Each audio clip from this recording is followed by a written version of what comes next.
આપનું સ્વાગત છે। હું છું ધનેશ પરમાર। સૌપ્રથમ જોઈએ આજના મુખ્ય સમાચાર। બનાસકાંઠામાં દશેરાની ઠેર ઠેર ભવ્ય ઉજવણી। પાલનપુરમાં રાવણ દહન। ગાયત્રી શક્તિપીઠ દ્વારા યુગ ઋષિની જન્મ શતાબ્દી મહોત્સવની ભવ્ય ઉજવણી શરૂ। અને ઘૂંઘટ ઉઠાવવાની મળી સજા, અનેકોના માથા ભાંગ્યા। હવે જોઈએ સમાચાર વિસ્તારથી। આસો માસના નવલી નવરાત્રિના 9 દિવસ બાદ શુક્લ પક્ષમાં આવતા દશેરા તહેવારની સમગ્ર જિલ્લામાં ધામધૂમથી ઉજવવામાં આવે છે। દશેરાના વિજયાદશમીનો તહેવાર પણ કહેવાય છે। હિન્દુ શાસ્ત્રમાં રામાયણના છેલ્લા અધ્યાયમાં તેનું વિસ્તૃત વર્ણન થયેલ છે। ભગવાન રામના 14 વર્ષના વનવાસ દરમિયાન અહંકારી રાવણ દ્વારા કપટપૂર્વક સીતા હરણ કરાય છે। રાવણની લંકામાં સીતા માતા બંદી બને છે અને તે બાદ ભગવાન રામ વાનર સેના સાથે લંકા પર કૂચ કરી ત્રિલોક વિજયી રાવણ સાથે આરપારનું યુદ્ધ કરે છે। આ યુદ્ધમાં અનેક મહારથીઓ વણાય છે। કુંભકર્ણ, ઇન્દ્રજીત જેવા લડવૈયાઓ આ રાવણના અહંકારમાં મોતને ભેટે છે। ભગવાન રામ સાથેના અંતિમ યુદ્ધમાં અહંકારી રાવણ હણાય છે। આ વિજયને વિજયાદશમી એટલે કે દશેરા તરીકે ઉજવવામાં આવે છે। સમગ્ર દેશમાં આજે દશેરાની ભવ્ય ઉજવણી થઈ રહી છે। અસત્ય સામે સત્યની જીત થાય છે અને રાવણ હણાય છે। જિલ્લા મથક પાલનપુરમાં રામલીલા મેદાન ખાતે આજે 60 ફૂટ ઊંચા રાવણનું વિશ્વ હિન્દુ પરિષદ દ્વારા દહન કરાયું હતું। આ કાર્યક્રમમાં જિલ્લાભરમાંથી લોકો ઉમટી પડ્યા હતા। વિજયાદશમી ધાર્મિક પ્રસંગની ઉજવણીમાં શહેરીજનો ફાફડા અને જલેબીને જયાફત ઉડાવતા હોય છે। ઉત્તર ગુજરાતમાં પાલનપુરમાં થતા રાવણ દહનનો આ કાર્યક્રમ સૌથી મોટો ધાર્મિક મહોત્સવ બનેલ છે।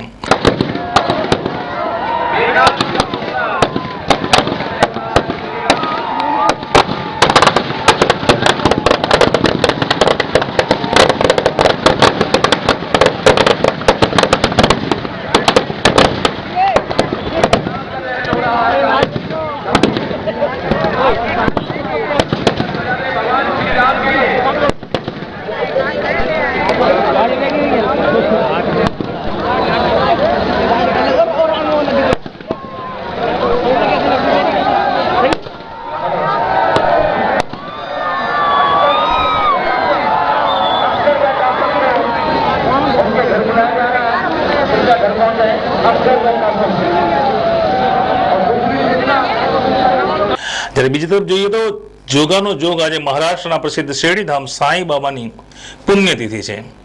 આજના દિવસે જ અમને ધાર્મિક પ્રસંગો એક સાથે જ એક દિવસે જ આવતા લોકોમાં ભગવાન રામ અને શેરડી સાંઈ બાબાના દિવ્ય અવતરણને ધન્યતાથી લઈ તેમની પૂજા અને દર્શન માટે ભગવાન રામ મંદિર અને સાંઈ બાબા મંદિરમાં ભક્તજનોની કતારો લાગેલ છે।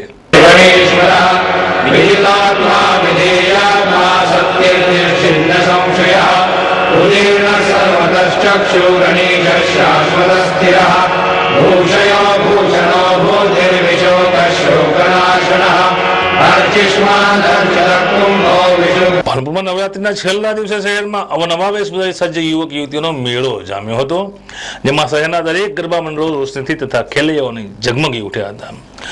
શહેરની દરમિયાન સોસાયટીમાં ભારે ગરબાની રમઝટ જામી હતી, જ્યારે યુવતીઓને થાળીમાં અલગ અલગ રંગોળીથી તેમજ ઇમિટેશન તથા અન્ય આઇટમ બનાવી, જ્યારે ટેલિફોન એક્સચેન્જમાં મોટી સંખ્યામાં યુવક યુવતીઓ મ્યુઝિકના તાલે ગરબા ઘૂમી રહ્યા હતા, જેમાં મંડળના પ્રમુખ ચંદ્રકાંત રાવલ, ટીવી કમિટીના ચેરમેન કુસુમબેન રાવલ, કારોબારી ચેરમેન દેવેન્દ્ર રાવલ તથા સભ્ય મેમ્બર્સ પાર્થ સારથી, દીપક લિંબાચિયા સહિતના અગ્રણીઓ મોડી રાત સુધી ગરબે ઘૂમી રહ્યા હતા। ત્યારે ત્રણબત્તી વિસ્તારમાં આસપાસના નાના શેરી ગરબા મંડળના ખેલૈયાઓની ભારે રમઝટ થવા પામી હતી। ત્યારે પાલનપુર તાલુકાના પૂર્વ પ્રમુખ અશોકભાઈ ઠાકોરના ગઠામણ દરવાજાના વિશાળ મેદાનમાં 3 મંદિરનો ભારે રોશની કરવામાં આવી હતી, તેમજ યુવક યુવતીઓ અલગ અલગ વેશભૂષા કરીને રાસની રમઝટ જમાવી હતી। ત્યારે પાલનપુરના ધારાસભ્ય ગોવિંદભાઈએ ગરબે ઘૂમતા ખેલૈયાઓને લાણી પીરસી હતી। વહેલી સવાર સુધી ગરબાની રમઝટની સાથે જલેબી ફાફડાની મીજબાની પણ લોકો માણતા દેખાયા હતા। જ્યારે દિલ્હી ગેટ તપોવન બ્રાહ્મણવાસમાં દાંડિયાથી યુવતીઓ મોડી રાત સુધી ગરબે ઘૂમતી હતી। પાલનપુર શહેરમાં ગઈકાલે છેલ્લા નોરતામાં ખેલૈયાએ મન મૂકીને ગરબાની આ રીતે રમઝટ બોલાવી રહ્યા હતા, જેમાં શેરી ગરબામાં નાની બાળકી યુવતીઓ દ્વારા અલગ અલગ સ્ટાઇલના સ્ટેપ્સમાં ગરબે ઘૂમી હર્ષો ઉલ્લાસથી ગરબા રમાઈ રહ્યા હતા।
હવે સમય છે એક વિરામનો, તો જોતા રહો આઈ વિટનેસ.